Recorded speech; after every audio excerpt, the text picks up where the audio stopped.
Hello, my friends. Welcome to Origins. My name's Donn Chapman. It's my privilege to be your host, and it's great to have you with us today. You know, Origins is a forum where we take the evidence of science and we use it to validate the truth of creation. We have Dr. Faulkner with us today. So good to have you with us, Dr. Faulkner. We're going to talk today about craters. I know there's craters on the moon. Are craters unique to the moon? No, they're not. We find them in a lot of places. Lots of places. They have some real significance for us. Yeah, you know, for a long time, I must confess, the moon I found was kind of boring. I was excited back in high school when we were going to the moon with the Apollo program, then I lost interest. But in recent years, I've come back to think about the moon quite a bit. And I've come to realize that the moon has a lot of things to tell us about the history of our Earth, perhaps, and the solar system in general. Wow. Well, I'm still not that excited, so I'm really excited to learn from you what you know that I don't that will help me appreciate the moon. I'm going to show you some photos of different things in the solar system. You mentioned the moon, so I'm going to start with that. And when you think of the moon, if I said, well, think of the moon, what would you think of? Saturday night date. No, come on. Think science. Well, I think how it gets full and But what do you think about on the moon? What kind of features? Craters, right? Craters on the moon. You see those all the time. And you can see here on the edge of the moon here, all sorts of craters showing up. They show up best along this division between night and day. We call it the terminator. That's where the shadows are longest and cast a nice shadow. So the moon has lots of craters, and a good question, a couple of good questions would be, well, where do craters come from? And why does the moon have so many? And do we find them other places? Would be another question we could ask. Okay. And when you start doing that, we get some real interesting hints about some histories. It's neat to be alive right now because we've been in the space age now for several decades. We've sent space probes to all the planets, and we've photographed many of the satellites, some of the asteroids, and we now have a lot of information to draw upon to make some general conclusion about these bodies. This may look like the moon to a lot of people. In fact, I sometimes will ask, I'd ask you, but you'll probably fall in the trap. This is actually the surface of Mercury. Oh. And what do you notice on Mercury? You see the craters. You see craters. Now, I look at it, and the craters look a little different. The density's different. The depth's different. It's one of those things that there's some subtle differences between lunar craters and Mercurian craters. But there's still craters there. So maybe, just maybe, craters on Mercury came from the same place that craters on the moon came from. Now, the next planet out from the sun is, of course, Venus. And Venus is surrounded by a thick atmosphere with thick clouds. We can't really see the surface, but we can penetrate it with radar. We've done that with a couple of spacecraft and made nice maps and a lot of studies of the surface of Venus. And here we have a very large impact crater. Right here is the impact crater with an ejecta blanket around it. The ejecta blanket is a debris field that's blown out when a crater forms. The appearance of a crater tells us a lot. If it's worn out, kind of rounded down, that suggests it's kind of old. And if it's real sharp looking, that suggests it's sort of young. Sure. And so we've can make some conclusion. But we find craters on Venus, not nearly as many as we find on Mercury or on the moon. We still find a fair number of craters on Venus as well. And here we have a photograph of Mars, and you can see a number of craters on the surface. Here's one. There's a big one right here. I like that crater, don't you? Yes, sir. A little smiley face. A little smiley face down there on the crater. That's a funny little crater. But Mars has lots of craters too. There's a large area on Mars that's heavily cratered and an area that's not quite as cratered. Here we have an asteroid. And you can tell it's an asteroid, well, because it's not spherical. Planets are spherical and asteroids generally aren't. I can't remember the name of this one. I think it may be Ida. But what do you see? Well, you see craters again, don't you? Here's a crater right there. There are really some big ones. Big ones right here. Is that a big crater on top? That might be, but this is definitely a crater. You got craters all over the place, and it's an odd shape, kind of potato shape. So again, we keep seeing this theme. Now, the next few questions I ask you, what do you see? The answer is going to be craters. Okay, that's what we're looking for. Help you out here a little bit. Okay, now be careful in this one because this is Io, the innermost large moon of Jupiter, and it doesn't have any craters. No craters on that one? No, not at all, but look at the surface. This is one of my favorite moons. I think I see pepperoni. Yeah, it looks like pizza. You can see cheese and pepperoni. There's a nice piece of look like an olive right there, I think, but nice tomato sauce and cheese. But no craters on that one? No craters. Now that's interesting because did it get missed or somehow did it not get craters to start with? Well, in the Voyager space probe in 1979, we went past, saw this interesting surface. We also caught something else. We can see here on the edge of Io this little blue thing sticking out over the edge of the planet. Here's a magnification of it. That's a volcanic plume. It has volcanoes on it. In fact, here are two photographs. Same area. This is the same area of Io taken about a year or two apart. I see. Look how different they are. Yeah. And it's because volcanic activity. You know, in the Voyager probe in '79, they saw as many as 24 volcanoes erupting simultaneously. Wow, just while they were flying by. Just when flying by. So it's the most volcanically active body in the solar system, more active than the Earth is. So I'm going to assume that it's not that they didn't receive craters, it's that that's filling themselves in? Is that? You really are a good scientist, Don. No, I'm not. But that's exactly what's going on, we think. Yeah. We had craters, but they were filled in. And so if a surface is very active, either by weathering or by geological activity with Sure. plates moving or glaciers or erosion of various things and volcanic eruptions, you can cover over old craters. Craters are pretty universal unless something happens to make them Unless go something away. renews the surface and Right. changes it. Okay. Okay, this is the second large moon of Jupiter. This is Europa, and it's an icy covered satellite, and it has a few craters on it. You can't see them here very well, but not very many. But here's one. Here's a close-up, and you can see a large crater right there on the surface. These are cracks and fractures in the ice surface of Europa. Now, the fact that Io has no craters and Europa has a few, that tells us that Europa's been less geologically active than Io has. Okay. But certainly more geologically active than, say, the Moon or Mercury. The key here is the more craters you see, the more density of craters, probably the less active, and hence probably the older the surface that you're looking at. Oh, okay. So it turns out we think the surface number of craters tells us the relative ages, not absolute ages, but relative ages. This is the next big satellite of Jupiter. It's called Ganymede, and all these little white dots you see on here, you got dots all over the place on this thing. Those are all impact craters. Ganymede has more craters than Europa does. So what's going on there? Less geologically active. Probably the surface on Ganymede is older than the surface on Europa, and the surface on Europa is older than Io. That's pretty obvious to me. Now, the evolutionists and the creationists are going to disagree about how those absolute ages fall out. I'm going to put it in thousands of years or even less. I'm going to put it over millions or billions of years. But I think we can agree the relative ages on these things. Okay. Let's see, here's another one. This is one of my other favorite satellites. This is Mimas. It's a medium-sized satellite of Saturn. I like this one because it's covered with impact craters, but look at this big one right here. Isn't that something? You know, it reminds me of the Death Star from the Star Wars movies. This big beam comes out, you know, and destroys a whole planet. So it makes you kind of wonder, doesn't it? But that's why I like this satellite. It's got a huge impact crater. That large crater is called Herschel. And by the way, trying to describe how Herschel came about, that's a real trick because it's such a large impact. This is another neat moon. What does it look like? A cantaloupe. Looks like a cantaloupe. You're absolutely right. Everybody agrees on that. This is Triton. It's one of the large satellites, I think, of Neptune. And it's got a surface over here. The cantaloupe portion has a few craters on it.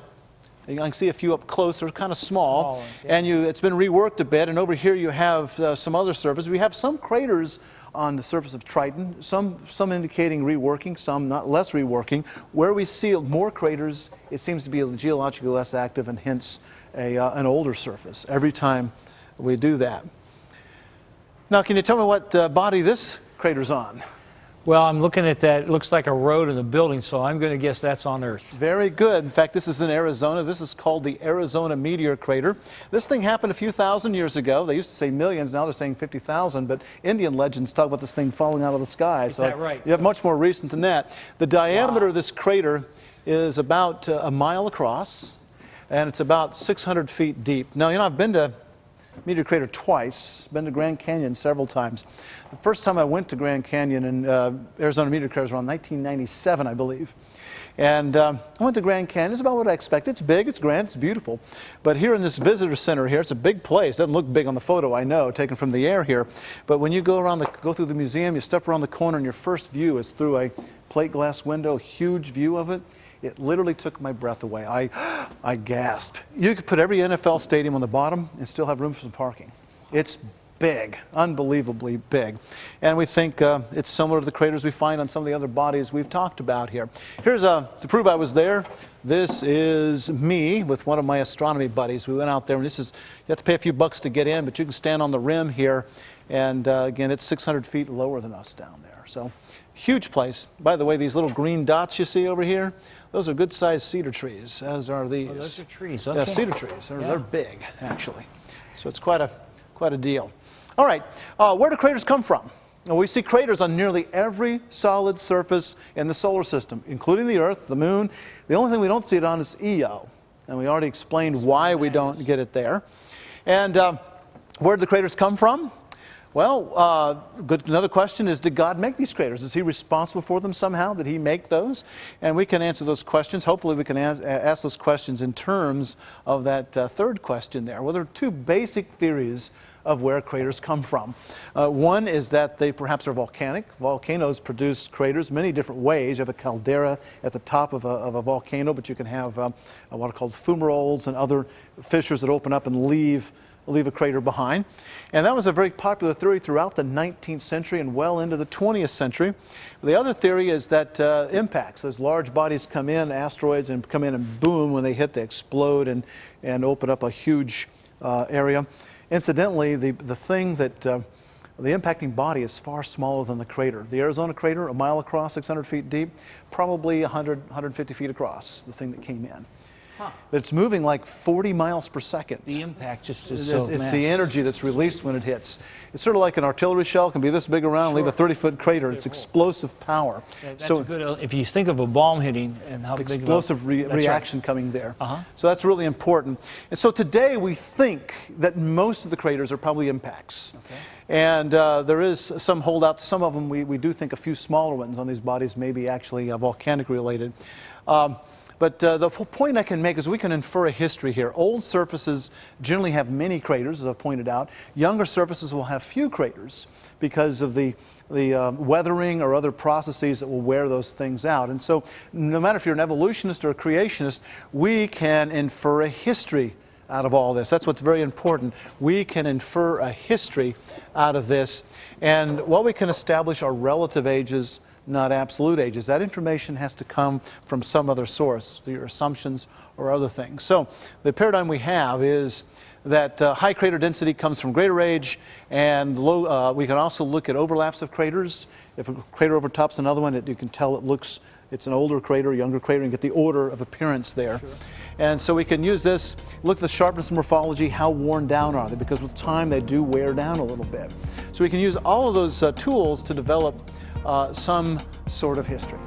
All right, well, that's very fascinating. I'm anxious to see where all this is leading. I just need to see the implications of it, and I'm sure you're wondering too, what are the implications of craters? We're going to find that out as soon as we come back. We're taking a break right now. Don't go away. We'll be back real soon. Creation versus evolution. You weigh the evidence. Mercury's magnetism. Amazing activity. The space probe Mariner 10 studied the magnetic field of the planet Mercury in 1974 and 1975. Based on the assumption the solar system is 5 billion years old, scientists assumed that Mercury would have come to equilibrium and lost all its magnetic field. To their amazement, scientists discovered that Mercury's magnetic field is still very active.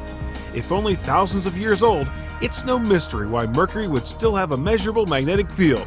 No other explanation exists.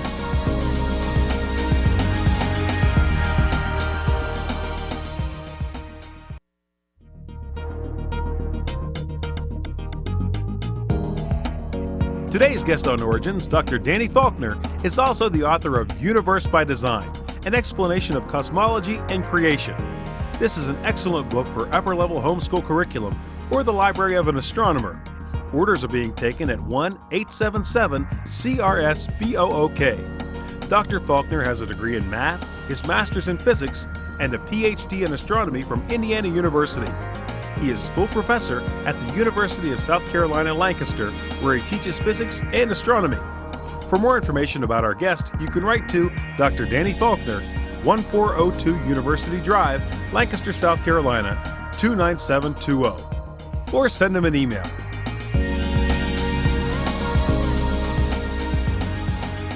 We're back, and I'm here with Dr. Danny Faulkner, and we're talking about craters today and what they have to teach us about creation. And Dr. Faulkner, you have the crater there in Arizona up on the screen. That crater was made by a meteorite hitting. Have they found the meteorite? They tried to look in the bottom in a couple of places. I understand many years ago they did a drilling right there at the bottom. The earlier photograph I showed you, there's some white dust sitting there. That's the tailings As a from it. layman, I would assume it hit dead Yeah, center. yeah. And then they thought for a while it maybe came in at an angle like this and might have been buried beneath the surface over here. So they did some drilling over here along the edge of the crater. Went down thousands of feet, found nothing. But what they found over the years is around the ejecta blanket, out for miles, there are fragments of this thing. The thing that came in, most of these types of meteorites we find are about 90% iron bottom. And so as they took a truck with electromagnet under the bottom, drove across the desert, it just sucked up tons of this stuff. I have a piece of the Canyon Diablo, they call it. It's about the size of my little finger. And it's very heavy, about 2.5 times heavier than you think it ought to weigh, because it's made mostly out of iron and nickel. But that's an interesting point. We think it blew up in the air. And it was the explosion that actually, the air that actually excavated. This is the impact from the explosion in the air that caused it to. On the moon, it would have hit directly and been buried, but on the Earth, it's going to hit the atmosphere. Because of the atmosphere, it's burning up. Yep. And it burned up just before it got It didn't burn up, it pancaked actually, and then exploded. Bam. Okay. Well, here we have a photograph of the moon. Now, the moon is interesting because it keeps one face towards the Earth all the time. It rotates and revolves at the same time.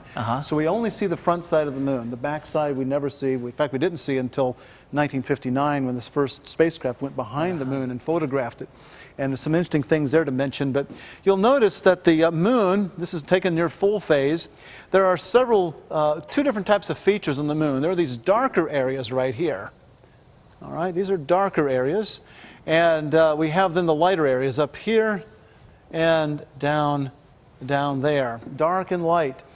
And it kind of gives the man on the moon appearance, we say in the West. Sure. Other countries, it's a rabbit on the moon or other things like this. But it's an interesting feature. And notice that there are a lot of craters up here in these light-colored areas, a lot of craters here, but very few craters in these darker areas. And notice also the shape that they have.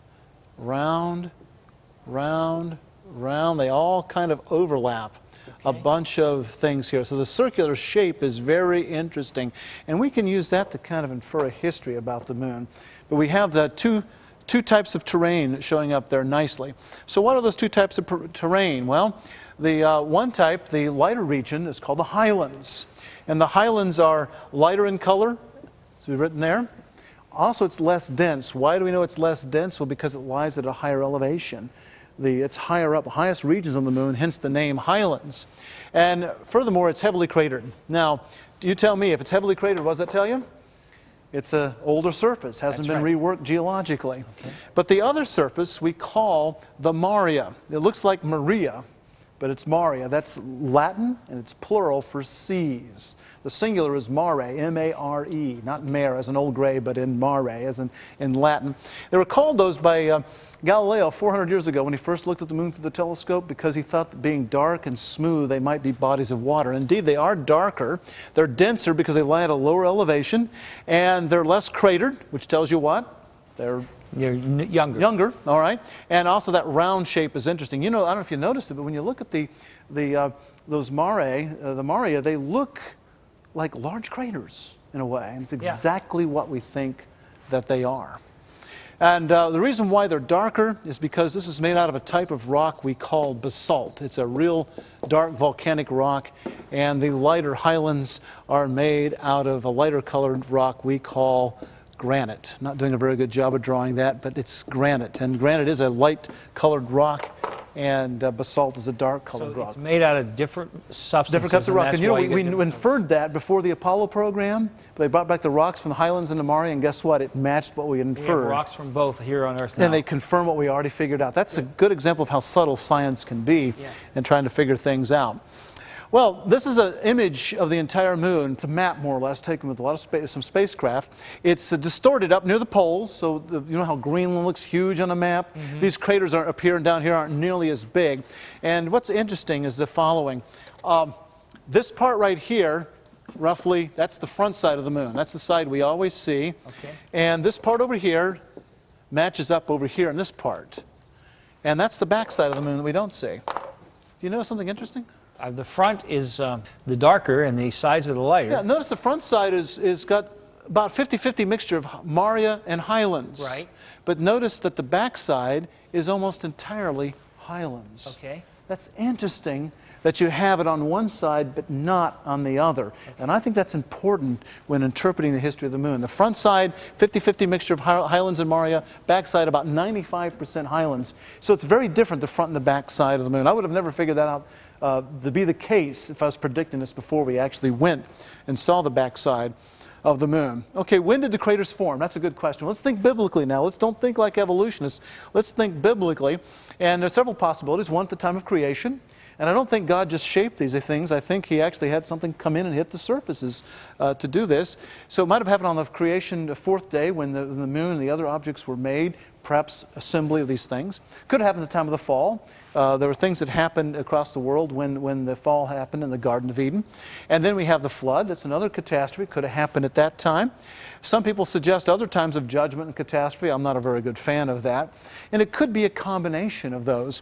In fact, I have warmed up to the idea in recent times that a large part of the craters perhaps come from the time of creation, and there's maybe a second episode of cratering at the time of the flood. And so since that time we've had maybe occasional cratering, not much. Right here or something like Every now and then. Yes. Okay, so that's my sort of idea. So let's discuss my proposal for lunar history, a little different from what the evolutionists may have, mainly in difference in time scales. Because I'm going to do it in a short period of time, years or months even, as opposed to billions or millions of years. Okay, my proposal is this. The moon surface, notice it has two episodes. The Maria and the Highlands seem to suggest two different episodes of things going on. Really clear. Yeah, Two whole different things. and on one side. And I think that most of the Highlands date from the time of the creation. On the fourth day, God made the moon, uses the word a saw there, which is translated made, not create. I think it indicates a process, a rapid one, directed, miraculous, but still it wasn't instantaneous ex nihilo creation. He took material he'd already made on day one and shaped the moon, and perhaps those craters in the Highlands were evidence of the last few bits of material coming in and hitting the lunar surface. And then you have those large impacts I told you about, the big round things that look like, we call them the Maria. Yes. We call those impact basins. And we think what happened there is a huge body came in, blew out a massive crater, cracked the surface very deeply, and when it did, it allowed molten material to come up from inside and flood over that, thus covering up all the craters there and starting all over again. That would explain why it's a whole different substance. It came from inside. And it explains why it's round, why it's dark, why there are few craters on it. It explains everything very beautifully. And the question is, why did that happen only on one side of the moon and the other? Well, the flood happened very briefly. And I'm thinking that since the moon takes a month to rotate around once like this, if you had a swarm of things that come in and hit the moon on one side, you're not going to hit the backside of the moon if it's happened in less than, say, 2 weeks. Why would it come and hit the moon? Well, I think maybe at the time of the flood, the Earth was the intended target. And they say in military terms, the moon was collateral damage. I see. Got hit because it happened to be close to the Earth at that time. And the volcanic overflow came up immediately and flowed over and filled those up. And since then, very few craters. And you're not saying God missed. No. He sent a swarm of projectiles, and I think maybe he had to trigger the moon, the flood. It had something to do with the flood, because we have evidence of impact craters that happened during the flood. Okay. And that's interesting. So I think the Earth was hit as an intended target, and the moon being orbiting next to the Earth was unfortunately hit at the same time. And we don't see this segregation so much in impacts anywhere else in the solar system. That's fascinating. Truly, truly fascinating. It's a fascinating world out there, isn't it? Yes, it is. There's going to be craters in the earth. You're going to feel like there's some craters in your life sometimes. But when you know the God of peace that passes all understanding, that's all you need to know. Remember, my friend, it's God's view that He created you. That should be your worldview too. Trust Him. Until I meet you again here on Origins next time, God be with you, my friend.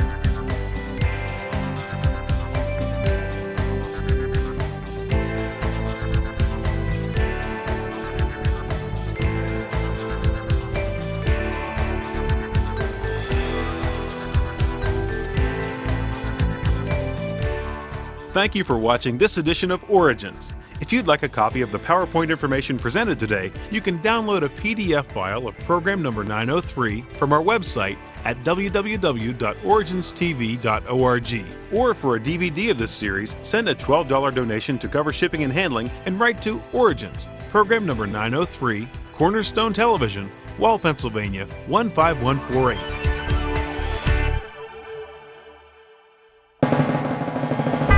Origins is made possible by the faithful prayers and the financial support of you, our Cornerstone Television family.